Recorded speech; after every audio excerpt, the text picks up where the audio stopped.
And let's recognize J.R. Sprague one more time. Thank you. I'd like to introduce our Disaster Assessment and Recovery Coordinator for Texas A&M Agri-Life Extension Service in District 1, Brandon Boughen. If you'd come forward. Brandon was previously a county agent, and then he went and did some other things in life, and then he came back to us. So Brandon, we appreciate you being here.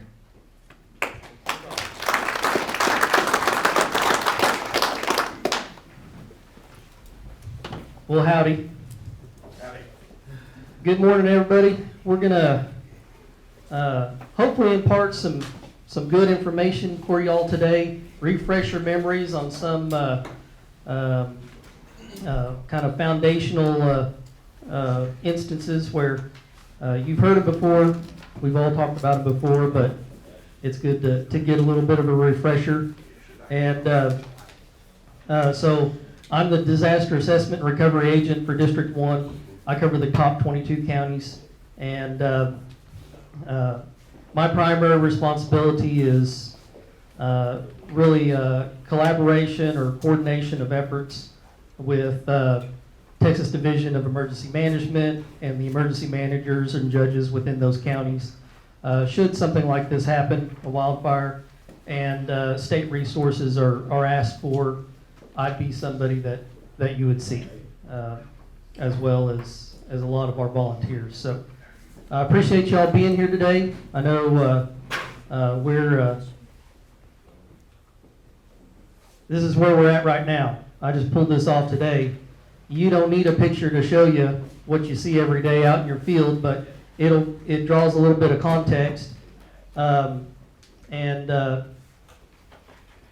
we're not looking at this going away anytime soon.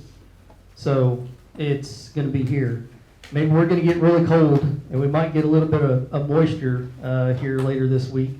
But I don't know if it's going to do a lot of good for that extreme drought number to move it off the scale any. So this is what we're working with right now. So what I want to do is talk a little bit about the home and farm, how to get things in order and how to build a plan. And we've got some really good fact sheets. There's a wildfire ready checklist up here, and at some point Andy and JR they might hand some of that stuff out. But it's gives you something to think about and kind of gives you a list to go off of and help you get that in your mind. So mitigation. Mitigation is preparing to lessen the impact of a disaster. Not that we can completely override it, but we can implement strategies within the home and the farm, the ranch, with our livestock, that whenever it does happen, it is not as devastating. So protecting the home and the homestead is really, as well as the family, is really primary. It's paramount. And whenever, we all hate to see stuff like this. I'm a firefighter EMT with Randall County, so I've been out there on the wildfires and the grass fires here recently, and we've had quite a few of them. And a lot of them are because of our high winds, power lines slapped together, and they just, a little spark is all it takes, and it's out in the middle of nowhere. We've got trucks pulling trailers down the roads with bad bearings and things like that, and it'll spark on the side of the road and just take off. And then we've got people that burn their trash, and so careless incendiaries and things like that. So there's a lot of things working against us.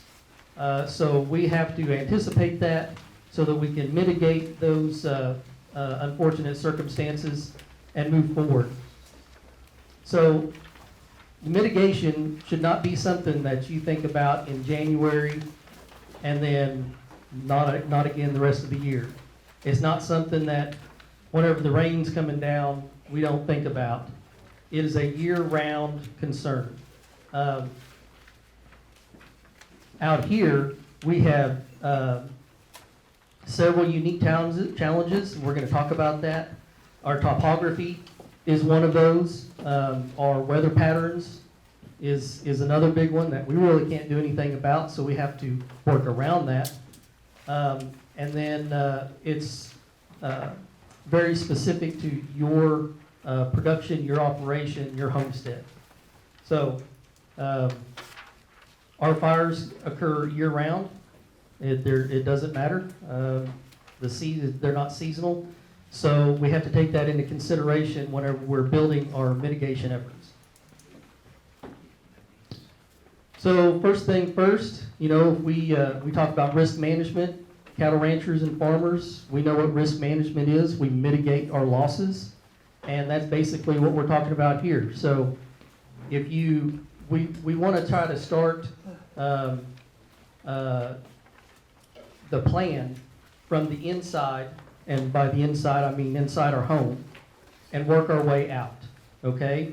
So inside our home, important documents, things like that, fireproof, waterproof safes, county safety or bank safety deposit box, insurance policies. Review those annually. Get with your FSA and your NRCS people, your crop protection people, and review those insurance policies annually to make sure that if something does happen, what you're actually covered for. Some of that stuff can change without you knowing about it, or you simply overlook it. But it needs to be reviewed at least annually. To safeguard your assets. Do you have wildfire coverage? Does your insurance company offer wildfire coverage? Does that cover your home, or does that cover everything? Does that cover all the grass and pasture you're going to lose and the fences and everything else that's going to get damaged? Or know exactly what you're paying for and what you're getting. And if it doesn't meet your needs, then change it. Take photos annually.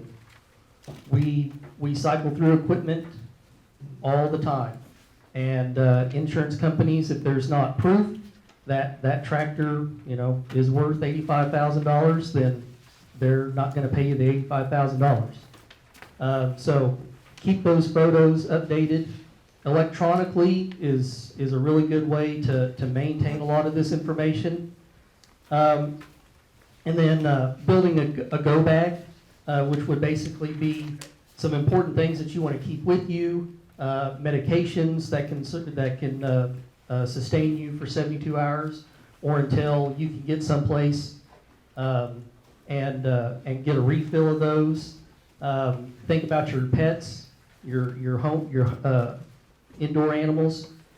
Are you going to get them out? Are you going to leave them? If there's an evacuation, where are they going to go? Have food and water for them. And then the evacuation plan. That evacuation plan is if you're told to evacuate, and if you're told, you should go. They don't, emergency professionals don't necessarily need to be worrying about all the people left behind whenever they're trying to take care of other things. So that's the first thing.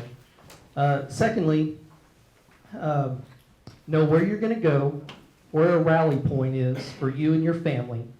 If you have livestock that if you have multiple pastures spread out around the region or the county, and you know that there's potential wildfire impact on those pastures, then have a plan to move the cattle.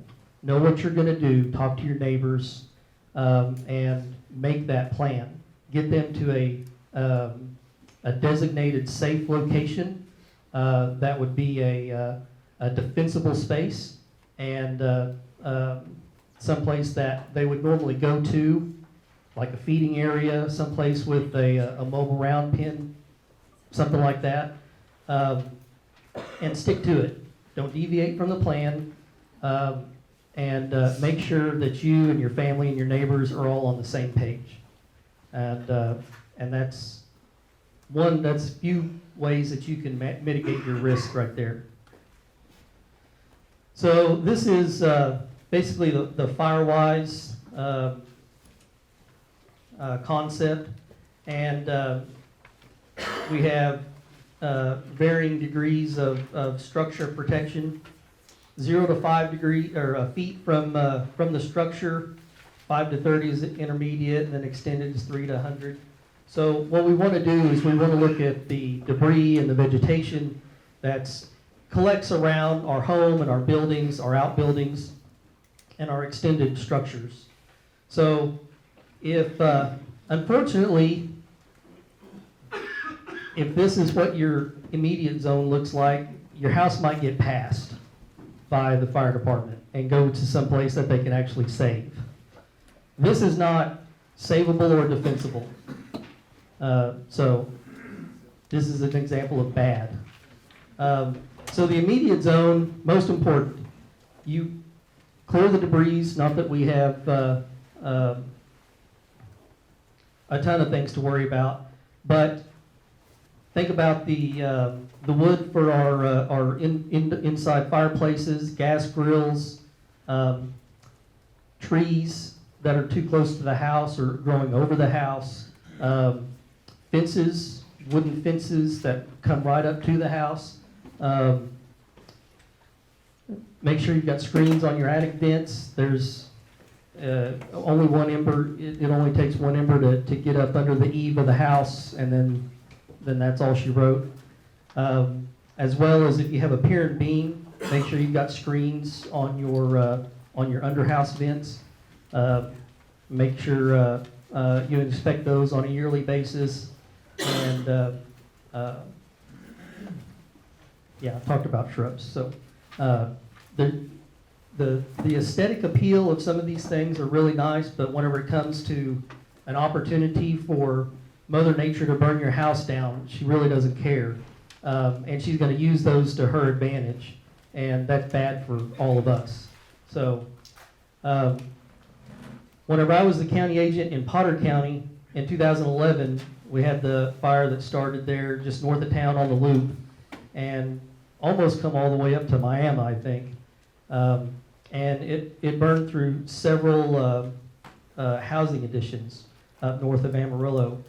And if there was a stopgap in between privacy fences and houses, the majority of houses that were lost in those residential areas would still be standing. So there's a 5 feet gap. All this is a wick for fire to climb to your house and get up into your attic and take it from there. So be mindful of that. Some people have put gates on either side of their house if they have this type of fencing. And if there's an immediate danger, they can simply take those gates off, and that's 3 feet of protection. So that doesn't mean you have to do away with a fence or have a plastic fence or a metal fence or something like that. But just recognize that's what it is whenever it's on fire. It's a wick that's going to burn. The intermediate zone, 5 to 30 feet. Of course, this isn't up here. This is down in hill country. And so what we want to do is have a fire break. And you can see where the grass was mowed short and kept short, and it creates a natural fire break. The trees, you can see some trees here. If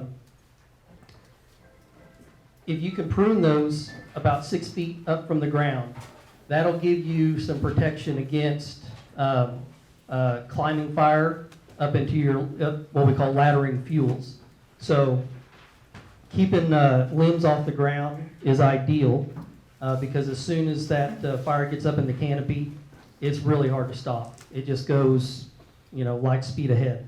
So space trees according to mature crown size. If you have a bur oak that is 10 feet next to another bur oak, that's bad. That's not appropriate in distance, okay? Because the canopy will be about 60 feet from one side to the other whenever it's mature. So we want to take that into consideration whenever we're looking at trees, or thin the trees, prune the trees appropriately, and most importantly, get them away from your roof and your gutters or eaves. Yeah, fuel and propane tanks, if you have those within 200 feet of your structure, it'd be a good idea to move those back. Now, propane tanks have a certain distance that they're required to keep away from your structure. So those aren't too big of a deal, but little gas grill, propane bottles and things like that, don't keep them in the garage. Keep them out in an outbuilding away from the house, and try to be mindful of that. So 30 to 100 feet out, there's a lot of instances to where you can use your driveway and your roads as fire breaks. So if you have a road going around the exterior of your property, that's a fire break, and it can be a good fire break. We use 2-track roads in prescribed burning a lot, and it works very well. So another thing is to remove brush piles. Ideally, we want brush piles 500 feet away, depending on the size. That's because the flame length can be 30 to 50% higher than the highest part of the brush pile. So it'll send embers and debris quite a ways.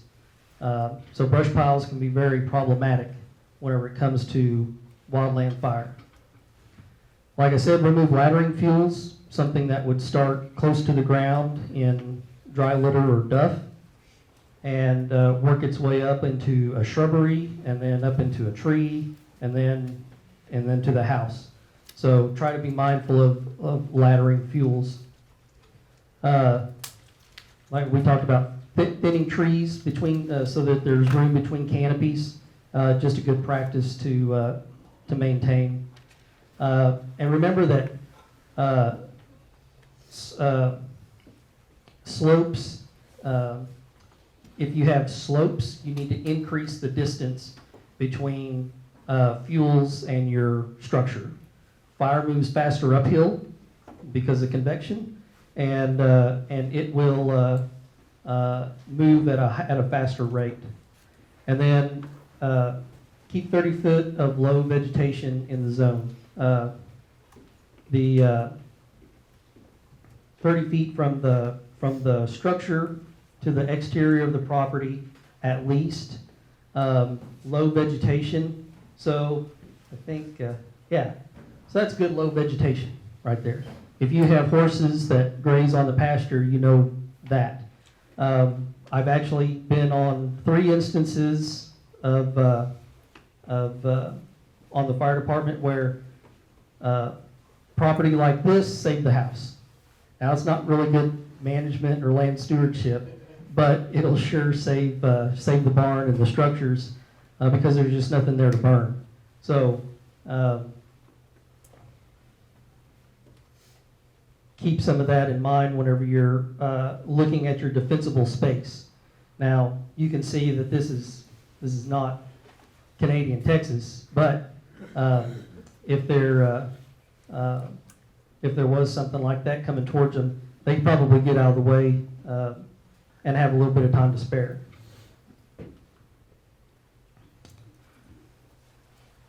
So we all had a really good spring. We put up a lot of hay. Don't have any worries about that. No concerns about running out of hay this fall and winter. Do we put all of our eggs in one basket? We stack that hay next to the road or out in the middle of the field in a defensible space, someplace that you can get to it easily. Some of these things are what we need to keep mindful and make sure that extend your space. Give yourself plenty of space for expansion, and separate those hay the hay bales, the hay bale rows. Store on bare ground or a prepared pad. Don't sit your hay bales on crates or pallets. Some people do that. That's not a good idea. And remove the fuel. Get your weed eater out and take down the stuff out of that fence line, and keep your grass short. If you've got 2 hay traps, you can let cattle graze in one and graze it down, and then that's where you stack hay the next spring. So just kind of try to have that as a rotation, and it'll mitigate your likelihood of fire coming in there and just burning your hay up. If you can create fire breaks around that hay trap, then that would be ideal. You can just simply have a road around it. You can take your box blade or your scraper and just simply scrape out an 8 or 10 foot path there, and you'll have a fire break, and that might be sufficient. We do not recommend that you stack hay like this next to buildings, because these things can catch on fire and or smolder for quite some time, and it's not always noticeable. So keep it away from your structures. Position opposite of possible fire direction. So here, the winter or the summertime, we're looking at coming from the southwest, so you try to put it further to the northeast and give yourself some room. So outside equipment, we've all got it stacked and staged, and where we do the last PM, we put it up and go on to the next implement, so that we can keep on rolling. But we need to stage these pieces of equipment in a manner that gives us a little more room. So 20 feet spacings between other equipment and buildings. Some people leave fuel in, some treat the fuel and leave that fuel in there until the next year. Some people drain it. A lot of times what we have under older pieces of equipment is an oil spot, and that can be problematic if we got fire on the ground coming towards it. That would cause the fire to get up there real close and stay and start burning hot underneath that piece of equipment. So again, park it on bare ground or a prepared pad, a cement pad or a caliche pad or something like that would give you a little more defensible space. And then have that fire break around the pad, so that you're kind of adding that extra step of mitigation there. And then we talked about fuel leaks, oil leaks, fuel trailers. They should have their own designated area to where you park your fuel trailers. That way, if they were to combust, there would be a low likelihood of that fuel trailer catching anything else on fire. And then every spring or whatever, move the equipment out, mow the area. The trees growing up through between the wheel and the fender of the tractor, it's nostalgic, but it's not good practice. So move that stuff out, clean it up, and move things back in there. And if you do have equipment that have windows or wind that you can open, make sure you keep all those closed, because if you get embers inside, it's gonna take off. Most of the seatings, well, you can see that's an average swather seat right there. It doesn't have anything but 30-year-old padding on it, and that foam rubber will ignite, and then you've lost the tractor. So some things to think about for outside equipment. So fire breaks, some places are really good about putting in fire breaks and some aren't so good. I think that probably goes to past experience of how it's impacted you. So I drive from here to New Mexico to Midland, Odessa, all the way over to Abilene and up to Wichita Falls right now. And so I get to see a lot of different ranches, and some do a very good job at implementing fire breaks, and some don't.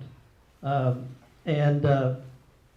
think if you build it into your mitigation plan, a fire break on the interior of the fence along major roads are probably something that we should all do. And then make them twice as wide as what you think you really need to. Because one greater width is good, but two greater widths or a greater width, and then come back and mow it short or something like that with a bat wing is even better. So bare mineral soil is ideal for our fire breaks, and we'll take a look at some of these now. So we can have bluffs, creeks, streams. A lot of you can see this prescribed burn unit here.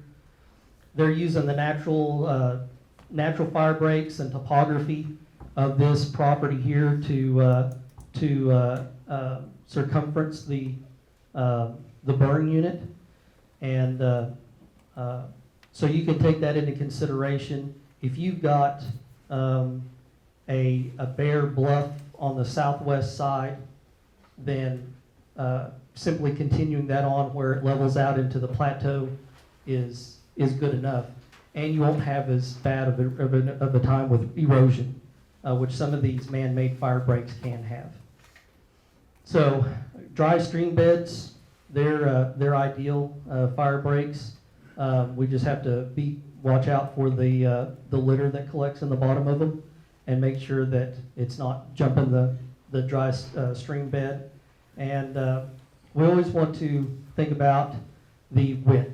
So, we want it 10 times wider than our tallest fuel.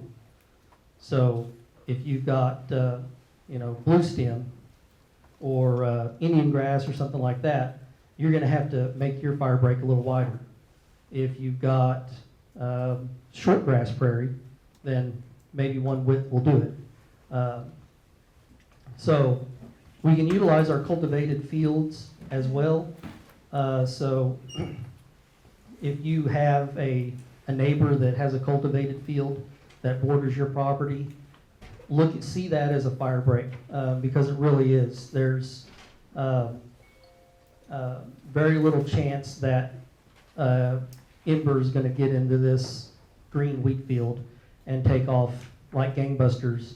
So if it does happen, there's going to be an opportunity for somebody to get in there and put it out before it gets too far. And then roads. Roads are fire breaks. Whether it's a 2-track road, we can manage some cattle trails so that we can utilize those as fire breaks as well. So use what you have within your geography, man-made or natural. Something as easy as this, a short mowed path can be a fire break. It's going to slow that fire down long enough for somebody to get in there with a backpack sprayer at least, or a leaf blower, and put the fire out. So that's what we're just trying to slow things down. And so it could be dozed or scraped, disked, back and forth works really well. Mowed like this, in combination with a dozed or disked area, can be very effective. And then 10 times the height of the fuel. So we would want, blue stem 4 to 8 feet tall, That fire break, we would want it 40 to 80 feet wide.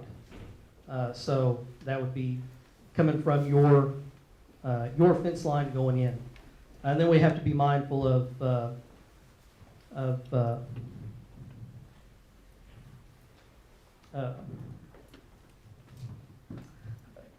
I lost my train of thought. Of brush piles, yeah, that's what I'm thinking of. Be mindful of brush piles, because we want that inside, at least 500 feet away from the opportunity for it to escape through incendiaries. So all this is very possible. I don't have a cost breakdown on what it costs to run a motor grader for an hour. We have that information. I just don't have it in my repertoire right now. But it is certainly less costly than having to do the cleanup and the aftermath. So something like this isn't even a scrape. This is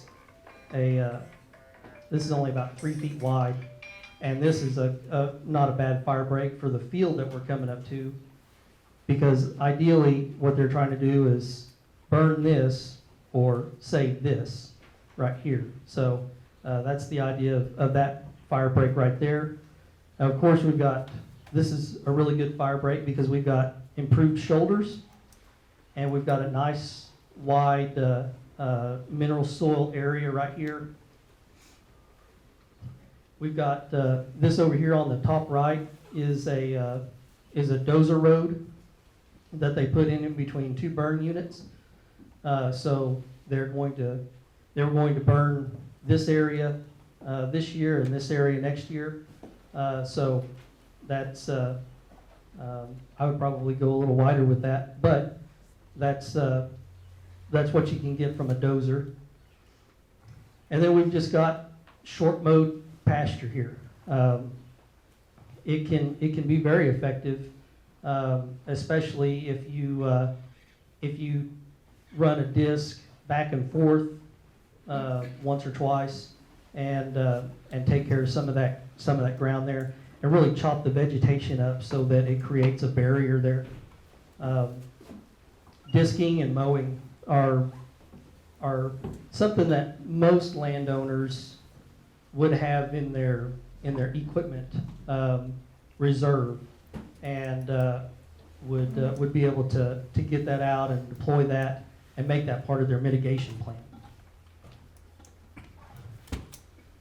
So we have these careless incendiary balls that can get up to about 8 feet in diameter, called tumbleweeds out here, and those are a problem.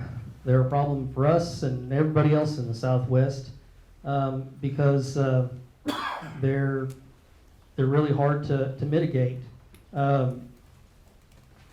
You know exactly what it looks like to have, a half a county's worth of tumbleweeds pushed up on your fence, and that's not something that we want to see, especially if it's burning. So this is actually a fire NATO behind these wildland guys, and these are those are tumbleweeds. So whenever we get fire out on the prairie, it starts to create its own weather patterns, and that's where we get some of these really neat fire NATOs. And unfortunately, this one just happened to be in a Russian thistle field, and there goes all the embers that would ever be needed to catch everybody else's place on fire. So mitigation of these tumbleweeds and these flying incendiary devices, ideally, we're going to take the time to mow those down. And that's, in some states, there are cities and road crews that actually do that. They'll go and mow all those tumbleweeds that collect against embankments on the sides of highways. They'll mow all those down. Ideally, you want to reduce the fuel exterior to the fence, and so you don't want a tumbleweeds stacked from the side of the road to your fence, pushing against your fence. So if that means that it's your responsibility or DOT's responsibility, or somebody just needs to get in a tractor and go mow those down and get that fuel away from your fence and off the side of the road. Like we talked about brush piles a little bit, keep that 500 feet away from any of your fire breaks. So if you're plucking cedars, and just keep that in mind if you're doing some of that reclamation work. And this.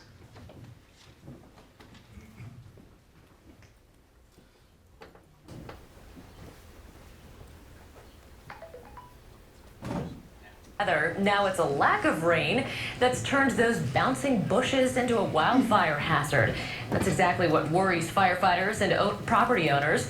KRDO News Channel 13's Scott Harrison shows us how tumbleweeds could have made yesterday's grass fire in Hanover a lot worse. That's new at 5 o'clock tonight. Firefighters had enough on their hands bringing this 13-acre grass fire under control in Hanover yesterday. But the area is surrounded by mounds of tumbleweeds from last fall, and new tumbleweeds bounce in all the time. They could have fueled a bigger fire and caused more problems. Once they catch on fire, they burn hot and they burn fast. And the thing is the tumbleweed starts rolling, and it just starts right over top of your fire lines that you got set up and start somewhere else. Fortunately, that didn't happen this time. But you'll still find tumbleweeds all over the place in rural areas. And the image of them becoming rolling balls of fire in this dry, windy weather worries a neighbor who reported the Hanover fire. It's scary, because people don't realize that fire can just get away from them. Cook says he uses equipment to smash and chop tumbleweeds on his property, but they're being burned by some property owners. Not a good idea in these conditions. I would hope that they're smart enough to realize, put a fire out, rake it out, put some water on it, stir it up, just like when you go camping, do it correctly. County workers also have tried to remove as many tumbleweeds as possible, but there simply are too many of them. It may be Mother Nature, not man, who makes the difference. We don't get any moisture out here. This is just the beginning. In El Paso County, Scott Harrison, KRDO News Channel 13. They do pose a big problem. Okay, so what I really wanted to show you was the combine at the end, chewing them up and spitting them over the side. Now, in some drought years, we have been known to actually use that as roughage for cattle. Is this on? Okay, just didn't have it close enough. So that's not completely unheard of if it gets to that point, and it can be utilized like that. So it's not necessarily a lose-lose scenario, but you can repurpose something like that and use it for your benefits rather than it working against you. So just keep that in mind. It's something that we see every day.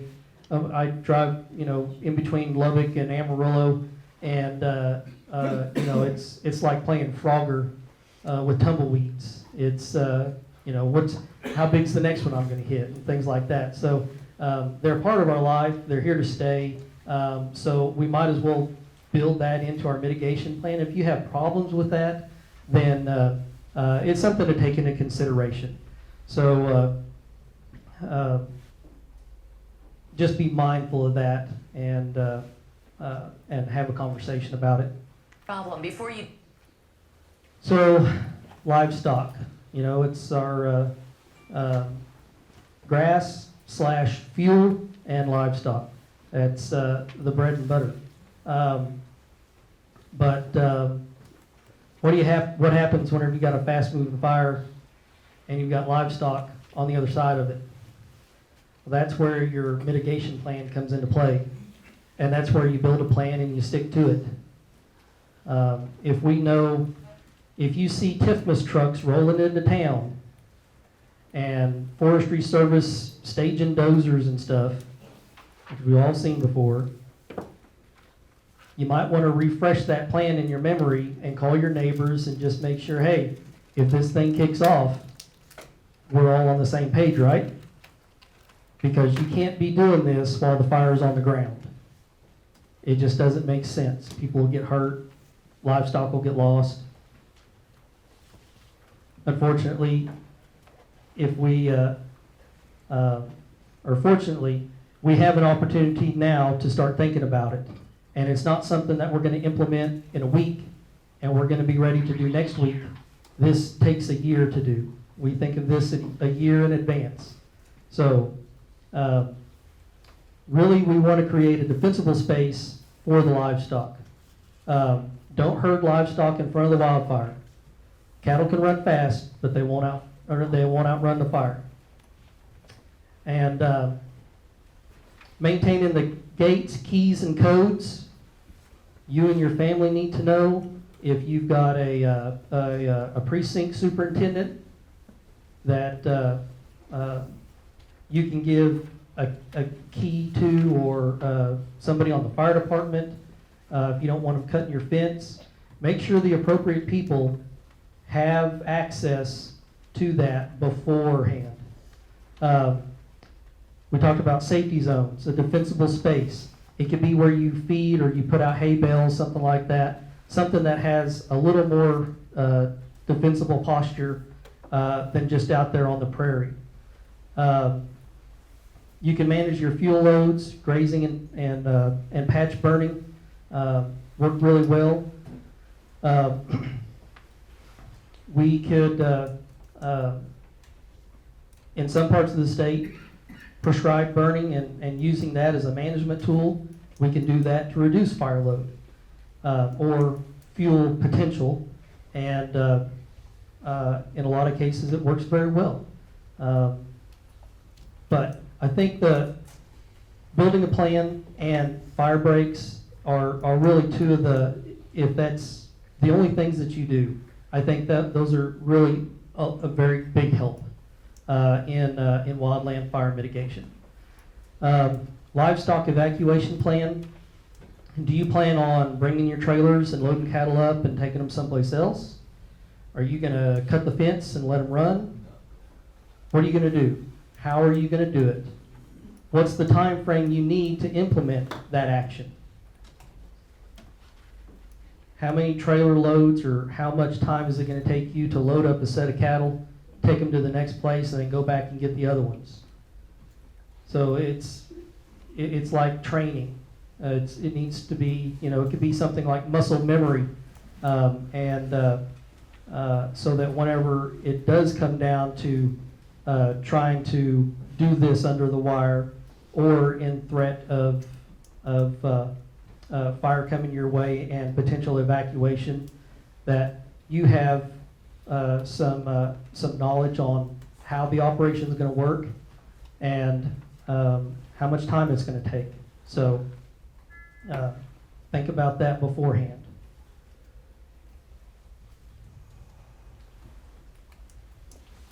So the fire's on the ground and you've got to go.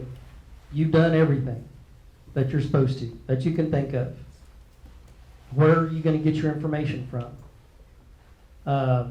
Texas Forestry Service, social media, your county emergency manager, friends and neighbors. Know where you're going to look for information.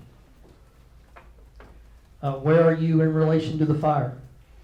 If there are state assets on the fire, they do a very good job of updating maps. And someone on your fire department, someone on your police department, DPS, they'll have an idea of where you are in relation to the fire. And you can probably see it, depending on what your elevation is. Get your go bag. That should have already been prepared, and implement your evacuation plan. Some people like a phone tree where one person calls somebody else, and then that person, so on and so forth.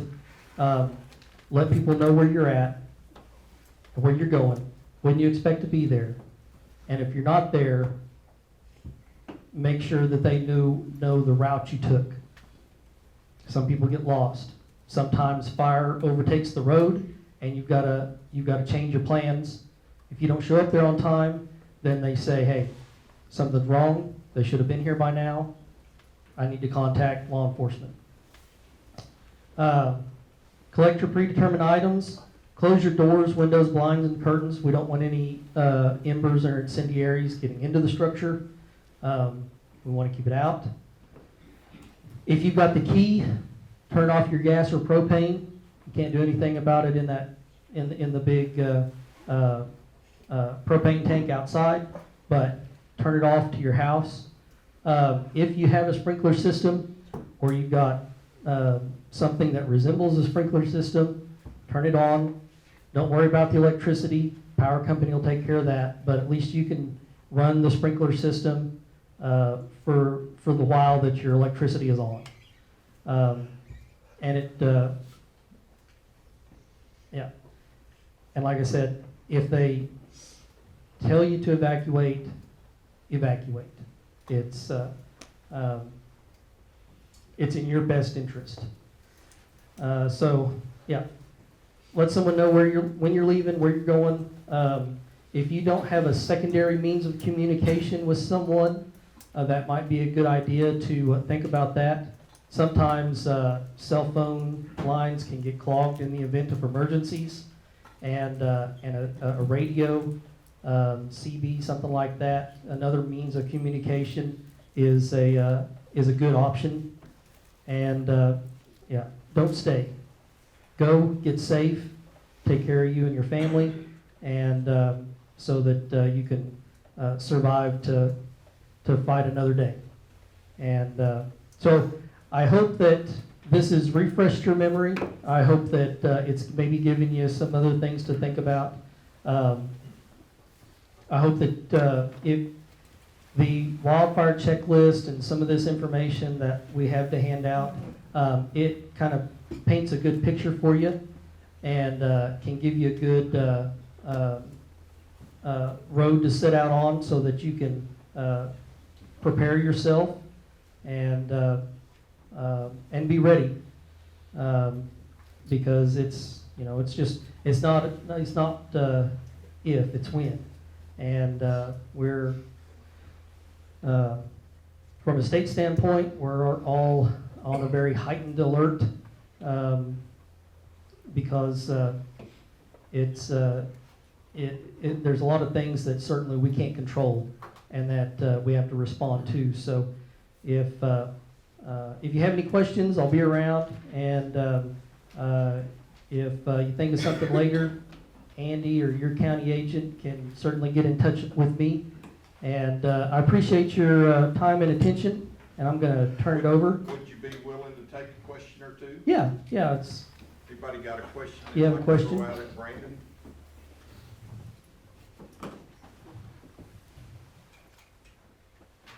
Laramie, I can't believe you don't have a question. Yeah. I do. In your mitigation stuff, I did not hear you using fertilizer or airplanes to go ahead and put the fire guard, not a fire guard, what is a fire guard, fire control around the whole boundary of the ranch with the fertilizer. Livestock will migrate to the grass that has the fertilizer on it. It will be shorter than that in the rest of the pasture. Of course, some of the pastures, they're short like this table. It's not gonna do much good there. But if you got inside fences, you can do the same thing with them. You can fly them with fertilizer. I don't know, you might talk to,